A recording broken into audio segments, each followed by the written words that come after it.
Good morning, student. Today we are going to discuss about the new chapter of class 12th biology, reproductive health. Biology में हम already 3 chapter को यहाँ पे discuss कर चुके हैं। फर्स्ट जो हमारे पास चैप्टर था reproduction in organism, sexual reproduction in flowering plants, और जो थर्ड चैप्टर था उसमें हमने ह्यूमन रिप्रोडक्शन के बारे में पढ़ा। और उम्मीद है कि आप लोग काम भी कर रहे होंगे।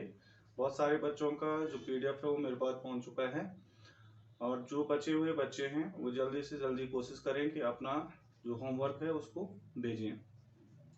तो जो हमारे पास फोर्थ चैप्टर है और फर्स्ट यूनिट का हमारे पास मतलब क्लास 12 की जो यूनिट फर्स्ट है उसका हमारे पास जो ये फोर्थ चैप्टर है, ये लास्ट चैप्टर है उसमें, और हमारी जो पहली यूनिट है क्लास 12 की वो क्या हो जाएगी, यहाँ पे कंप्लीट हो जाएगी। क्लियर? तो फोर्थ चैप्टर हमारे पास अगर हम देखें तो बेसिकली ये थ्योरेटिकल चैप्टर है, और हमें बुक्स को लाइन वाइज थोड़ा सा देखना पड़ेगा कि क्या क्या चीजों के बारे में इसमें बताया गया है। अगर हम यहाँ पे बात करें कि व्हाट इज हेल्थ, तो हेल्थ के लिए रिप्रोडक्टिव हेल्थ की अगर हम बात करें कि जो यहाँ पे ऑर्गन्स होते हैं, प्राइमरी सेक्सुअल ऑर्गन जिन्हें हम कहते हैं, जो गोनैड्स होते हैं, ओवरी एंड टेस्टिस, वहाँ पे उनकी जो हेल्थ है, वो जो प्रोडक्शन है गैमेट्स को फॉर्म करने की, उसके बारे में भी हम डिस्कस करेंगे। और हेल्थ की अगर हम बात करें कि हम किस पर्सन को हेल्दी कह सकते हैं, क्या कोई पर्सन अगर फिजिकली फिट है तो वो हेल्दी है, तो अगर कोई पर्सन फिजिकली फिट है और मेंटली वो क्या है वहाँ पे फिट नहीं है, तो उस पर्सन को हम हेल्दी पर्सन नहीं कह सकते हैं। और वर्ल्ड हेल्थ ऑर्गेनाइजेशन ने इसके लिए क्या किया, एक डेफिनेशन दी। According to WHO, the person who have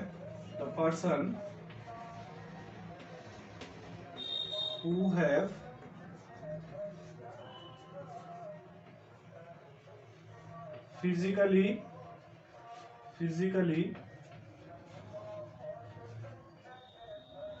mentally and socially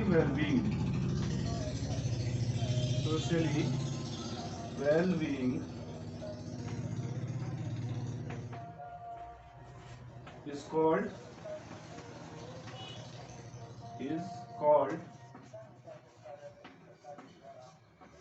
healthy person।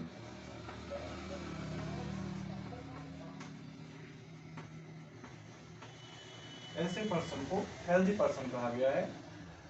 World health organisation की अकॉर्डिंग जो पर्सन इन तीनों एस्पेक्ट को फुलफिल करता है, the person who have physically, दूसरा मेंटली एंड सोशली, जो वेल बीइंग पर्सन होगा उसी को हम हेल्दी पर्सन कहेंगे। अगर कोई पर्सन इन तीनों एस्पेक्ट को फुलफिल नहीं करता है तो उसको हम हेल्दी पर्सन नहीं कह सकते हैं। तो हमारे पास जो फर्स्ट यहाँ पे टॉपिक दे रखा है वो है आपके पास रिप्रोडक्टिव हेल्थ, एंड यहाँ पे जो क्या दे रखी है, प्रॉब्लम्स एंड स्ट्रेटजीज दे रखी है। तो यहाँ पे जो पहले हम बात करें कि यहाँ पे जो रिप्रोडक्टिव हेल्थ है और उससे रिलेटेड जो प्रॉब्लम्स हैं उसको सॉल्व करने के लिए क्या क्या स्ट्रेटजीज बनाई गई हैं। तो India amongst the first country world में, पूरे वर्ल्ड में इंडिया पहली कंट्री है, फर्स्ट कंट्री जिसने एक एक्शन प्लान इनिशिएट किया, action plan initiate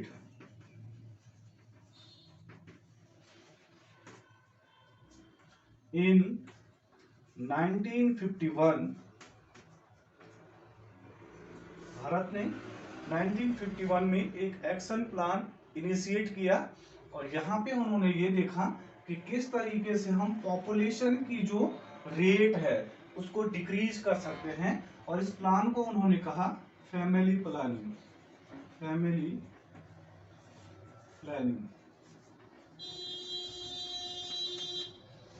family planning को इनिशिएट करने वाला वर्ल्ड में जो पहली कंट्री है वो कौन सी है?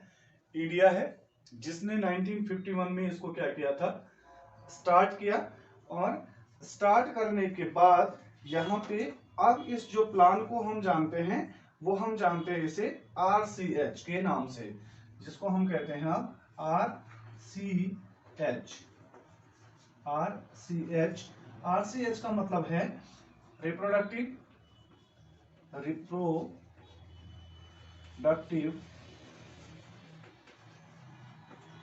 Child health care, reproductive child health care के नाम से हम इसको जानते हैं। तो इस एक्शन प्लान को इनिशिएट करने वाला जो फैमिली प्लानिंग थी, इंडिया पहली कंट्री है पूरे वर्ल्ड में जिसने ये सोचा कि अगर हम जो पॉपुलेशन रेट इसी तरीके से इंक्रीज हो रहा है तो आने वाले टाइम पे ये क्या हो जाएगा, जिसको हम कहते हैं जनसंख्या विस्फोट से हम कहते हैं, पॉपुलेशन एक्सप्लोजन जिसे हम कहते हैं, वो होना स्टार्ट हो जाएगा। तो यहाँ पे पहला एक्शन प्लान बनाया गया जिसके तहत ये मतलब इंश्योर किया गया कि किस तरीके से हम पॉपुलेशन रेट को क्या कर सकते हैं, हम डिक्रीज कर सकते हैं, इसको हम क्या कर सकते हैं, कम कर सकते हैं। अब हम अगर यहाँ पे बात करें कि अगर हमें रेट ऑफ पॉपुलेशन को हमें डिक्रीज करना है तो उसके लिए हमें क्या करना पड़ेगा, अवेयरनेस हमें यहाँ पे क्या करनी पड़ेगी, जो हमारी सोसाइटी है उसको अवेयर करना पड़ेगा इसके बारे में। और इसके लिए यहाँ पे इस प्रोग्राम के तहत क्या किया गया, बहुत सारे एक्शन लिए गए, जैसे कि किस माध्यम से, audio visual medium, audio video medium, इसकी हेल्प से लोगों को अवेयर किया गया कि किस तरीके से हमें क्या होना है, अवेयर होना है। कुछ स्लोगन दिए गए, जैसे हम कहें यहाँ पे हम दो हमारे दो। उसके बाद और भी दिया गया, छोटा परिवार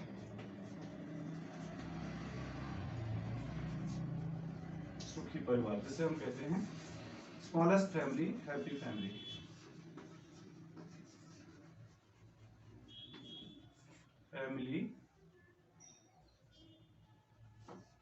हैप्पी फैमिली।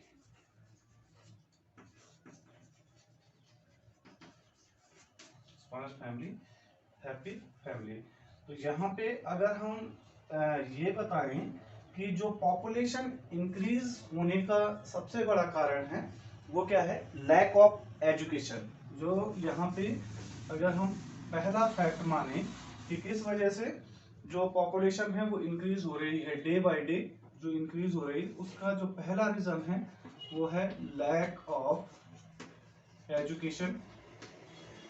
एजुकेशन की कमी की वजह से जो पॉपुलेशन है वो क्या हो रही है, इंक्रीज हो रही है। लोगों को पता ही नहीं है कि अगर पॉपुलेशन इस तरीके से इंक्रीज होती रहेगी तो आने वाले टाइम पे बहुत सारी एडवर्स कंडीशन को यहाँ पे क्या करना पड़ेगा, फेस करना पड़ेगा। सेकंड जो है यहाँ पे वो है आपका marriage in childhood, marriage in childhood.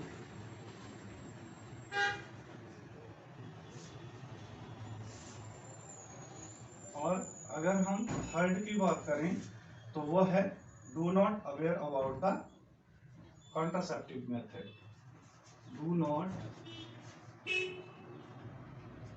Aware about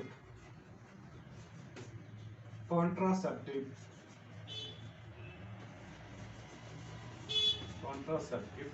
method. इन चीजों की कमी होने के कारण जो पॉपुलेशन है वो डे बाय डे क्या हो रही है, इंक्रीज हो रही है। अगर हम जो सोसाइटी है उसको अवेयर करें, सबसे पहला काम अगर हम उसे एजुकेटेड बनाएं तो ये हेल्प कर सकता है पॉपुलेशन को डिक्रीज करने में। दूसरा, जो मैरिज है चाइल्डहुड मैरिज, इसको रोक दिया जाए और इसके लिए गवर्नमेंट ने क्या कर रखा है, 18 जो एज है इसमें कोई गर्ल क्या करेगी, मैरिज करेगी, और बॉयज के लिए जो ईयर फिक्स किए गए हैं वो है 21 ईयर्स के बाद वो क्या कर सकता है, मैरिज कर सकता है। अगर इन पॉलिसीज को पूरा का पूरा सोसाइटी अगर इसको फॉलो अप करे तो हम यहाँ पे क्या कर सकते हैं, पॉपुलेशन को यहाँ पे कुछ टाइम तक क्या कर सकते हैं, उसको कंट्रोल करने में ये काफी हेल्पफुल हो सकता है। उसके बाद अगर हम बात करें कि जो फैमिली प्लानिंग है इसके तहत क्या किया गया कि फैमिली प्लानिंग के थ्रू कि जो यहाँ पे सोसाइटी में पीपल हैं उनको अवेयर करके हम क्या कर सकते हैं, फैमिली प्लानिंग के थ्रू पॉपुलेशन को क्या कर सकते हैं, कंट्रोल करने में ये क्या हो सकता है, हेल्पफुल हो सकता है। दूसरा क्या दे रखा है कि जो स्कूल एजुकेशन है, स्कूल एजुकेशन में क्या किया जाए, जो सेक्स एजुकेशन है, एजुकेशन उसको क्या किया जाए, इंक्लूड किया जाए, ताकि हम क्या कर सकें, अवेयर कर सकें किसके बारे में, इन सारी चीजों के बारे में। जैसे कि हम अगर बात करें STD, सेक्सुअली ट्रांसमिटेड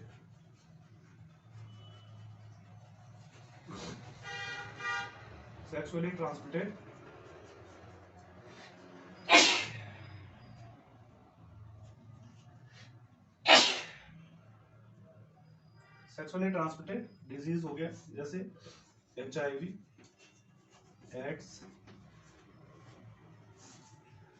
या फिर अदर जो डिजीज हैं उनके बारे में हम सोसाइटी को क्या कर सकते हैं, अवेयर कर सकते हैं, किसके थ्रू, एजुकेशन के थ्रू। दूसरा क्या दे रखा है कि यहाँ पे हम क्या कर सकते हैं, ऑडियो विजुअल माध्यम से कर सकते हैं, हाइजीन के बारे में बता सकते हैं, सेक्सुअल प्रैक्टिसेस के बारे में बता सकते हैं, और जो सेक्सुअली ट्रांसमिटेड डिजीज है जिनको हम क्या कहते हैं, STD कहते हैं, would help in the especially those in the adolescence age group to the lead to the reproductively healthy life, and the educating people essential fertilized couples and those marriageable age groups about the available birth control option, care of pregnant mothers, postnatal care, mother and child, and the important to breastfeeding, equal opportunity for the male and female child, etc., would address the important bringing up the socially conscious healthy families and desired sight। तो इन सारी चीजों से हम क्या कर सकते हैं, यहाँ पे जो सोसाइटी है उसको हम अवेयर कर सकते हैं, किस चीज के थ्रू, सेक्स एजुकेशन के थ्रू। एडोलसेंस एज में हम सारी चीजों को, जो स्कूल में पैटर्न है हमारे पास, उसके थ्रू हम क्या कर सकते हैं, अवेयर कर सकते हैं, STD के बारे में कर सकते हैं, जो मैटरनल केयर है उसके बारे में, post natal and maternal care इसके बारे में, कि किस तरीके से हमें चाइल्ड और मदर को दोनों को हमने क्या करना है, केयर करना है। तो ये सारी चीजों को हम क्या किससे कर सकते हैं, जब अवेयरनेस आएगी उससे हम क्या कर सकते हैं, सोसाइटी के अंदर इन सारी चीजों को हम क्या कर सकते हैं, इंक्लूड कर सकते हैं, इन चीजों को हम क्या कर सकते हैं, बढ़ा सकते हैं। दूसरा अगर हम यहाँ पे बात करें कि जो पॉपुलेशन एक्सप्लोजन है एंड बर्थ कंट्रोल मेथड है उसके बारे में अगर हम बात करें तो उसमें हमारे पास NCERT में अलग अलग डाटा दे रखे हैं कि 19th सेंचुरी में जो पॉपुलेशन थी, 1900 में जो पॉपुलेशन थी इंडिया की, the rock with was around the 2 billion, जिसको हम 200 मिलियन कहते हैं, in 19 and the rocket about the billion 2000 similar trend was about in India to the population which the approximately 350 million, कितना चला गया था सीधे 350 million at the time of the independence reached close the billion mark by the 2000 and the crossed 1 billion in May 2000. The means every 6th person in the world is the Indian. अगर हम पूरे world की बात करें तो जितनी total population India की है, अगर पूरे वर्ल्ड में देखा जाए तो हर छठा जो आदमी है वो क्या है, इंडियन है. Each 6th person has Indian. इतनी ज्यादा यहाँ पे जो पॉपुलेशन है इंडिया की वो क्या हो रही है, वो इंक्रीज होती जा रही है. तो हम कैसे यहाँ पे क्या कर सकते हैं, इस जो पॉपुलेशन है उसको हम कैसे क्या कर सकते हैं, कंट्रोल कर सकते हैं.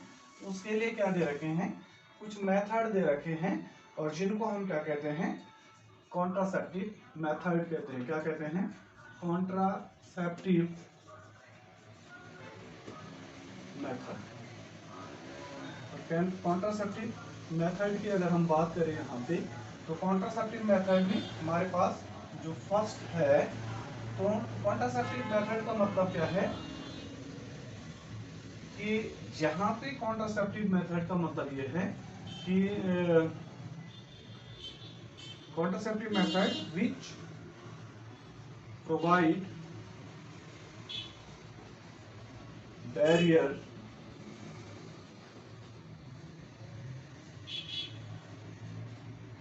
between male and female gamete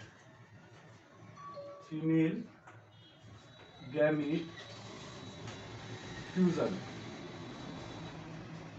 in method को कहा जाता है कॉन्ट्रासेप्टिव मेथड, जो मेल एंड फीमेल गैमेट्स को फ्यूज होने में एज अ बैरियर वर्क करें, उनको रोकने का काम करे. ऐसे मेथड को हम क्या कहते हैं, कॉन्ट्रासेप्टिव मेथड कहते हैं. इसमें से हमारे पास पहला जो आता है वो आता है हमारे पास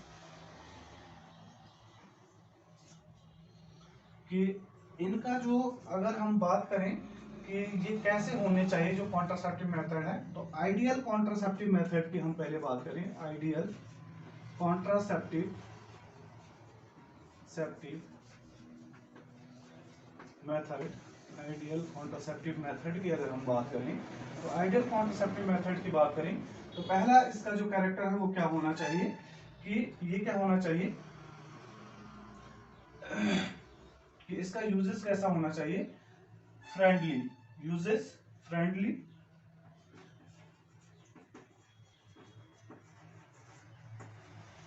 यूजेस. सेकंड क्या है कि जो आइडियल कॉन्ट्रासेप्टिव है वो कैसा होना चाहिए, इजीली अवेलेबल,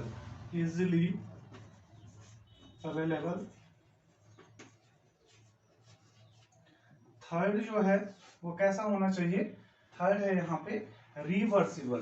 कैसा होना चाहिए,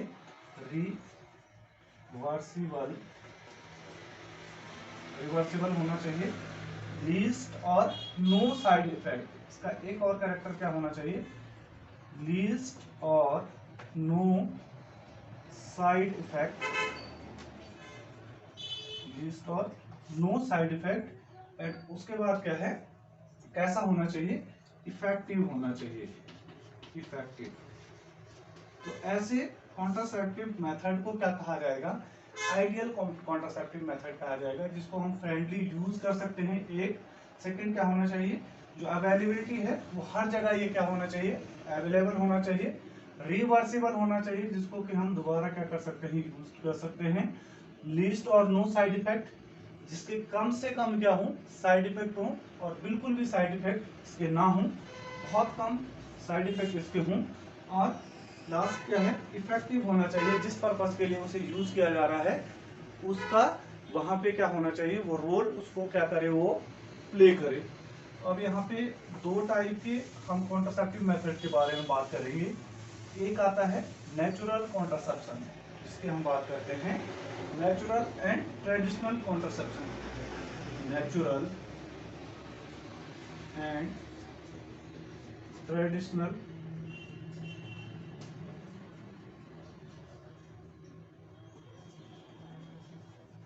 कॉन्ट्रासेप्शन।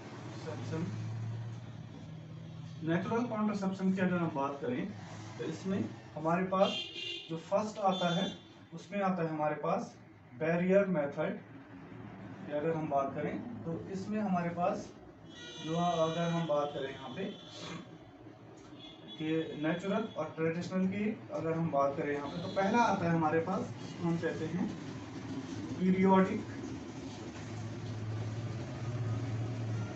एब्सेंस।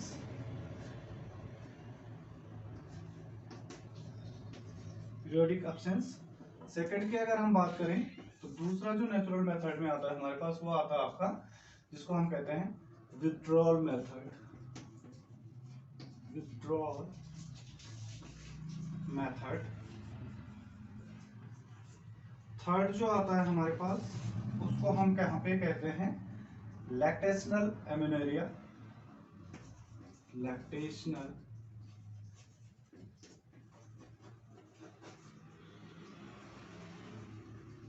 लैक्टेशनल से हम कहते हैं एमेनेरिया। एमेनेरिया लैक्टेशनल एमेनेरिया। तीनों के बारे में अगर हम बात करें तो पहला होता है जिसकी हम बात करें पीरियोडिक एब्सेंस का मतलब होता है कि जो मेंस्ट्रुअल साइकिल होता है, मेंस्ट्रुअल साइकिल, तो मेंस्ट्रुअल साइकिल में यहाँ पे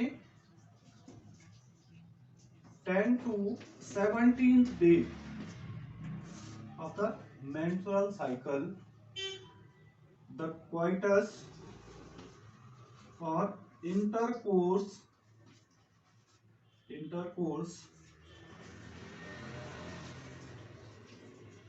should be banned।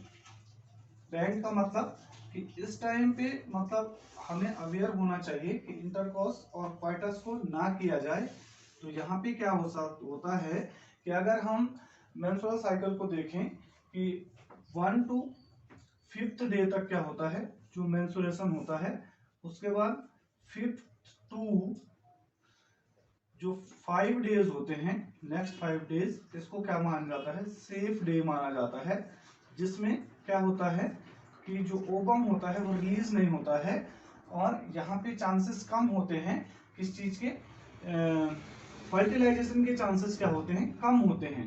लेकिन इसके बाद 10 to 17th डे तक 10 to 17th डे तक यहाँ पे जो फर्टिलाइजेशन के चांसेस होते हैं वो मैक्सिमम हो जाते हैं, क्योंकि जो ओवम होता है वो ओवरी से क्या हो जाता है उस टाइम पे रिलीज हो जाता है और कहाँ आ जाता है फैलोपियन ट्यूब के अंदर। वहां पे जो ओवम होता है वो पहुंच जाता है फैलोपियन ट्यूब में और यहाँ पे चांसेस होते हैं कि वो फर्टिलाइजेशन यहाँ पे कर सके। तो जो पहला मेथड है वो है पीरियोडिक एब्सेंस की अगर हम बात करें कि 10 to 17th डे तक क्या किया जाए, बिल्कुल इंटरकोर्स को अवॉइड किया जाए और उससे हम फर्टिलाइजेशन को क्या कर सकते हैं वहां पे पूरी तरीके से अवॉइड कर सकते हैं। दूसरा जो अगर हम बात करें यहाँ पे जो मेथड है हमारे पास वो है आपका विथड्रॉल मेथड। विथड्रॉल मेथड का मतलब होता है कि before the final ejaculation, before the final ejaculation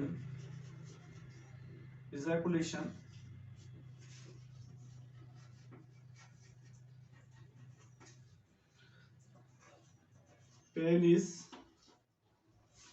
release into the vagina।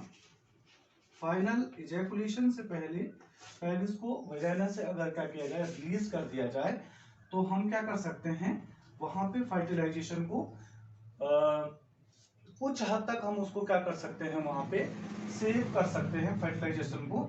लेकिन जो ये मेथड है सेकंड मेथड जिसको हम विथड्रॉल मेथड कहते हैं ये 100% क्या नहीं होता है सेफ नहीं होता है। क्यों नहीं होता है कि जब हम मेल रिप्रोडक्टिव सिस्टम के बारे में बात कर रहे थे तो मेल रिप्रोडक्टिव सिस्टम में दो ग्लैंड थी जिसको हम कहते हैं bulbo urethral gland, bulbo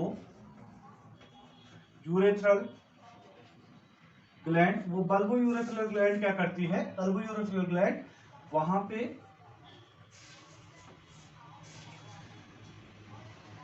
store करती है स्पर्म को, और स्टोर करने के बाद वहां पे जो चांसेस होते हैं कि फाइनल इजैकुलेशन से पहले वो सम अमाउंट ऑफ स्पर्म को क्या कर देती है, रिलीज कर देती है इनसाइड द वजाइना।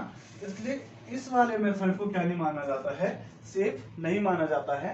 और जो अगर हम थर्ड मेथड की बात करें, जिसकी हम बात कर रहे हैं लैक्टेशनल अमेनेरिया, तो लैक्टेशनल अमेनेरिया का मतलब होता है कि after the child birth 2 to 3 month, या एनसीईआरटी में मेंशन है 2 to 5 मंथ तक क्या होता है, ये सेफ जोन पीरियड होता है जिसमें कि ओवम रिलीज नहीं होते हैं। ओवम रिलीज इस टाइम पे नहीं होते हैं। क्यों नहीं होते हैं, क्योंकि यहाँ पे क्या होता है, lack of GnRH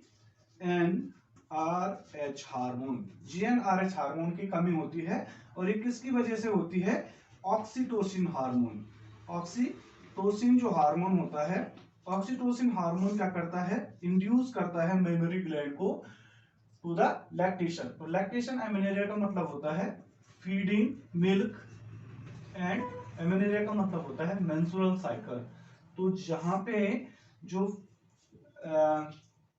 breast feeding का टाइम होता है, वहां पे ऑक्सीटोसिन हार्मोन का लेवल क्या होता है, बहुत ज्यादा होता है, जो कि गोनेडोट्रोपिन हार्मोन को क्या कर देता है, उसका जो बैलेंस होता है, जो उसका लेवल होता है उसको डिक्रीज कर देता है। और जो गोनेडोट्रोपिन से जो दो हार्मोन रिलीज होते हैं, follicle stimulating hormone FSH and luteinizing hormone, ये रिलीज नहीं होते हैं, जिसकी वजह से फॉलिकल क्या नहीं हो पाते, स्टिमुलेट नहीं होते हैं, और वहां पे दोबारा से ओवुलेशन नहीं होता है।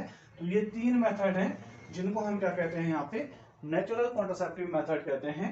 अब हम यहाँ पे बात करेंगे कि जो आर्टिफिशियल कॉन्ट्रासेप्टिव मेथड हैं, वो आर्टिफिशियल कॉन्ट्रासेप्टिव मेथड में हमारे पास 2-3 चीजें आती हैं।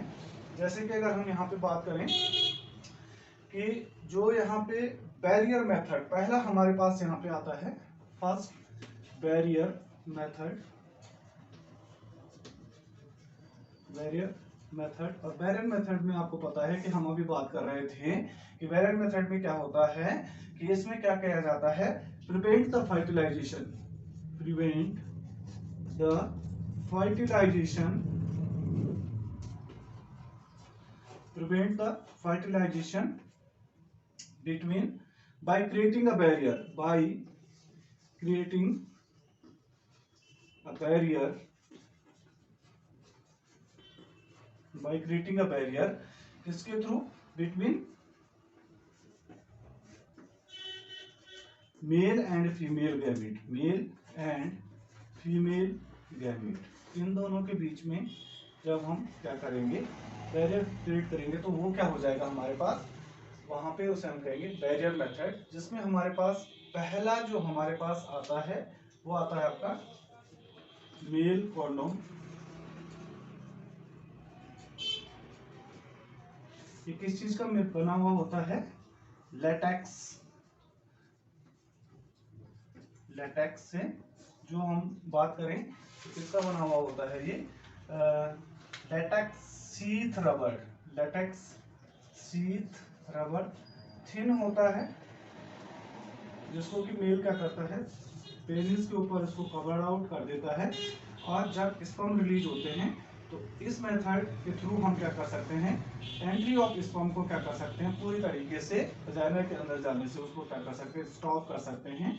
सेकेंड जो मेथड आता है उसकी हम बात करते हैं। दूसरा मेथड आता है हमारे पास यहाँ पे, जिसकी हम अगर बात करें यहाँ पे डाईफॉर्म,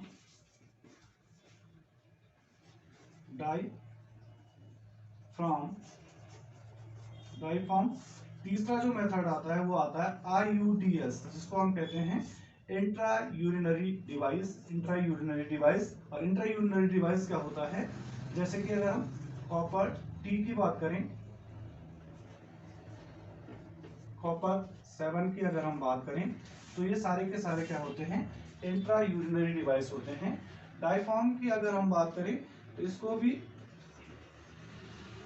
सर्विक्स के, जहां पे सर्विक्स ओपन होता है तो वहां पे कैप को क्या कर देते हैं, ज्वाइन कर देते हैं, जो एंट्री ऑफ स्पर्म को क्या कर देता है, वहां पे प्रोहिबिट कर देता है, रोक देता है।